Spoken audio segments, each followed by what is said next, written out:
छत्तीसगढ़ प्रदेश Congress committee के अध्यक्ष मोहन मकरम जी,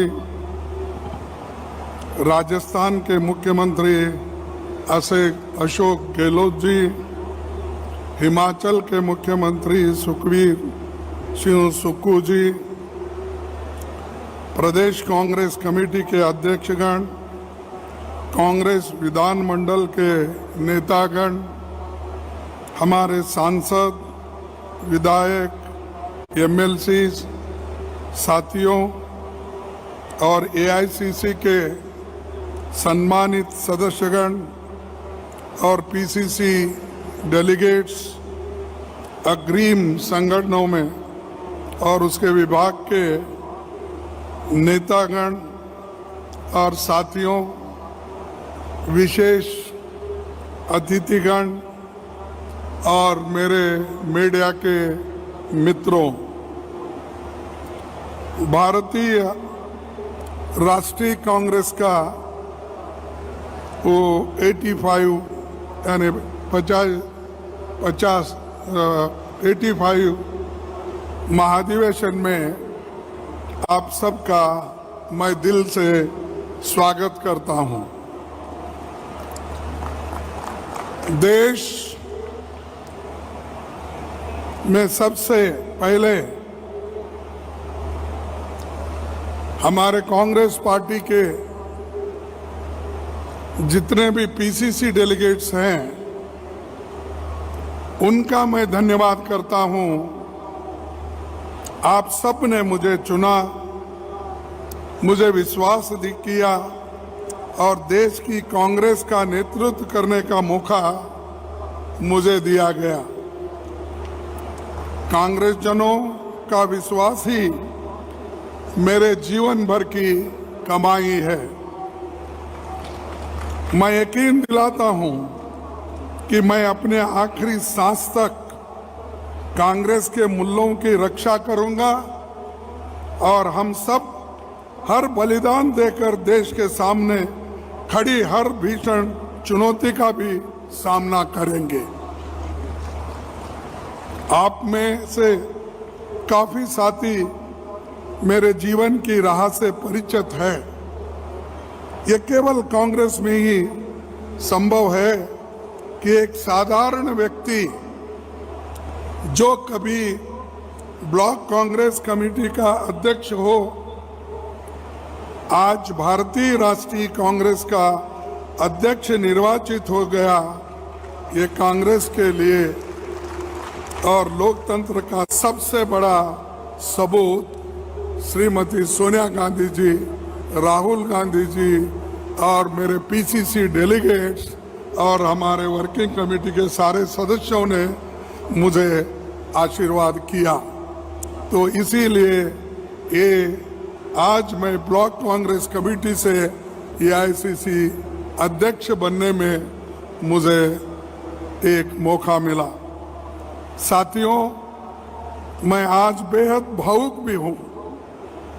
क्यों कि मैं और आप सब उस गौरवशाली विरासत की नुमाइंदगी कर रहे हैं जिसको महात्मा गांधी, पंडित जवाहरलाल नेहरू जी, सुभाष चंद्र बोस, सरदार वल्लभ भाई पटेल, मौलाना अब्दुल कलाम आजाद, डॉक्टर राजेंद्र प्रसाद, सरोजिनी नायडू, इंदिरा जी, राजीव जी ने अपने त्याग, बलिदान और समर्पण से ये सींचा हुआ कांग्रेस पार्टी है। इसका मुझे विश्वास है कि उनका दिखाया हुआ मार्ग लगातार हम आगे बढ़ाते रहेंगे। मैं आज श्री राहुल गांधी जी को भी धन्यवाद देना चाहूँगा।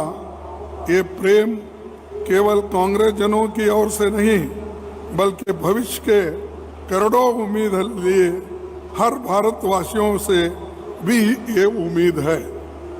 देश भर में चारों ओर फैले नफरत के माहौल के बीच तथा देशवासी की टूटती हुई उम्मीदों के बीच जब ऐसा लग रहा था कि अंधेरी की ताकतें कहीं सच पर हावी न हो, तो श्री राहुल गांधी जी ने रोशनी की उम्मीद की और संघर्ष की एक नया मशाल उन्होंने जला दिया।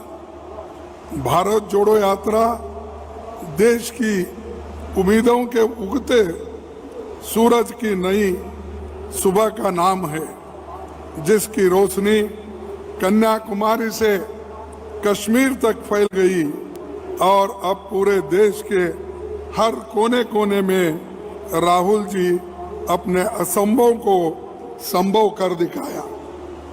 आपने खुद कष्ट सहकर न आंधी की परवाह की, न बारिश की, न गर्मी की, न सर्दी की, न धूल की के बवंडर भी और न बर्फीले तूफान की। भारत का तिरंगा तामे करोड़ों लोग भारत जोड़ो यात्रा में आपके साथ चले भी और जुड़े भी।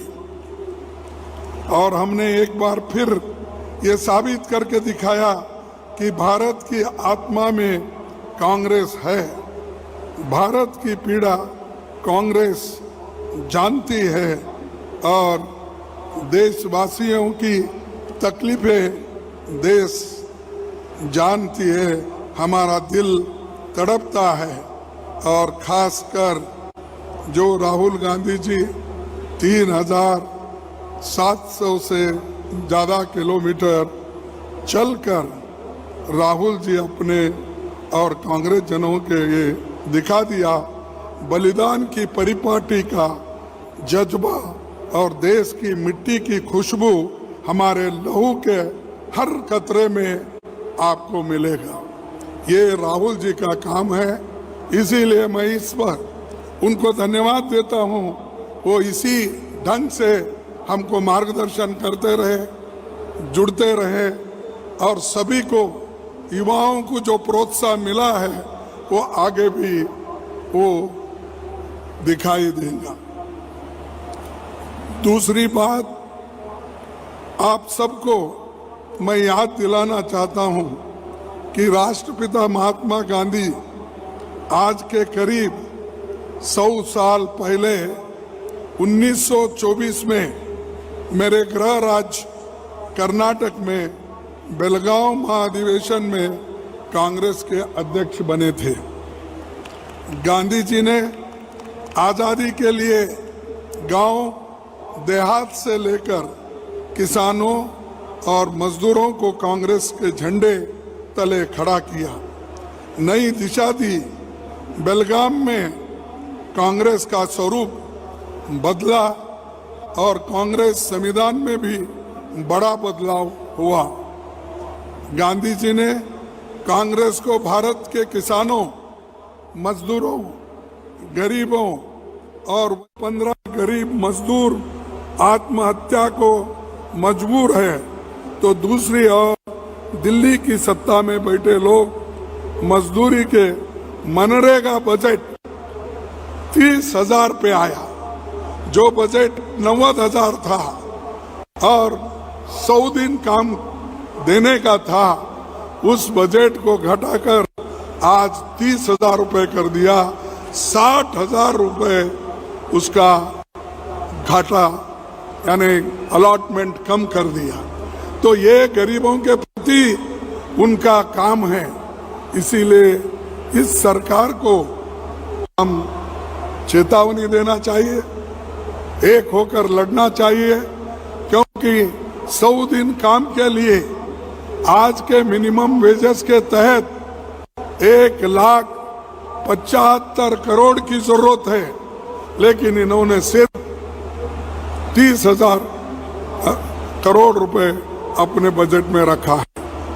देश का दलित, आदिवासी, पिछड़े, अल्पसंख्यक वर्ग के हमारे साथी आज आत्मसम्मान और सुरक्षा की लड़ाई लड़ने को मजबूर है।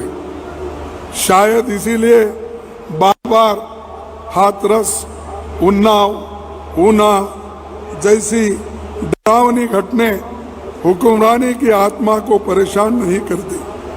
साल 2015 में आज तक दलितों पर अत्याचार 13% बढ़े हैं, आदिवासियों पर अत्याचार 31% बढ़ गए हैं। और ये सब आंकड़े बंद कहीं किताबों में खो गए हैं। न कोई सोचता, न सुनता, न कार्रवाई करता।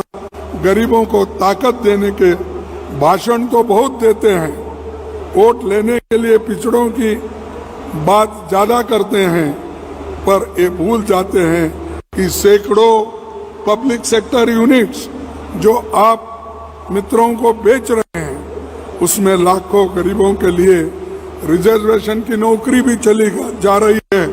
और दूसरे जो ओबीसी है, इकोनॉमिकल वीकर सेक्शन है, उनके नौकरियां भी आज जा रहे हैं। पर SC, ST, minority pre matric scholarship को सिरे से ही खत्म कर देते हैं। क्या अब देश की सरकार के पास इतना पैसा भी नहीं बचा कि वो गरीबों के बच्चों को क्लास 1 से क्लास 8 तक स्कॉलरशिप दे सके? अगर गरीब के लिए कुछ बचा भी हो तो उस पर भी चुन चुन कर हमला बोला जाता है।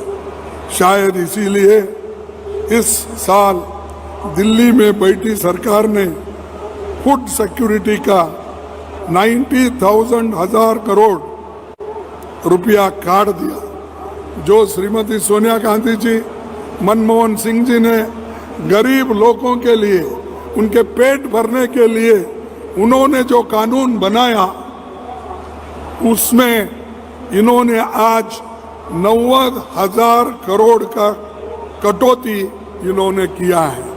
आप ही सोचिए किस तरह ये सरकार चल रही है और इसको हमको लड़ना होगा।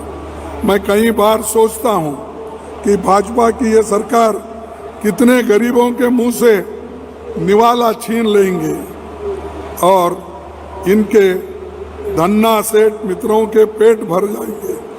मुझे ये कहने में कोई संकोच नहीं कि दिल्ली की सरकार में बैठे लोगों का डीएनए ही गरीब विरोधी है, ऐसा मुझे महसूस होता। इनके डीएनए में गरीबों के खिलाफ काम करने का है, इसीलिए तो वो लोग ऐसा काम कर रहे हैं।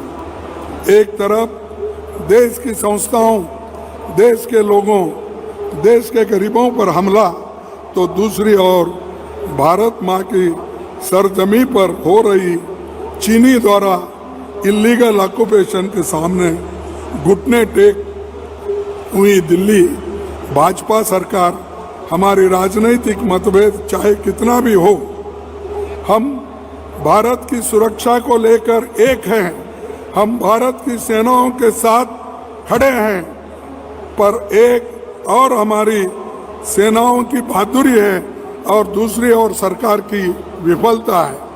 वो बार बार यही कहते हैं, कांग्रेस सेनाओं के खिलाफ है, देश के खिलाफ है। अरे देश के आज़ादी दिलाने के लिए, इस देश को बचाने के लिए हमने संविधान बनाया, उसकी सुरक्षा की और लोकतंत्र के लिए हम लड़ रहे हैं, और आप लोकतंत्र को खत्म करने की बात कर रहे हैं, देश के एकता को खत्म करने की बात कर रहे हैं। और चाइना उधर घुस गया है, कुछ नहीं हुआ, ये हमारे प्राइम मिनिस्टर बोल रहे हैं। उसी तरह फॉरेन मिनिस्टर भी बोल रहे हैं। वो तो यहाँ तक बोले, उनको क्या दुख है, दर्द है, मुझे मालूम नहीं। उन्होंने पिछला रिकॉर्ड भी निकाला, मैं ऐसा किया, मेरे को ऐसा करे, मेरे बाप को ऐसा करे।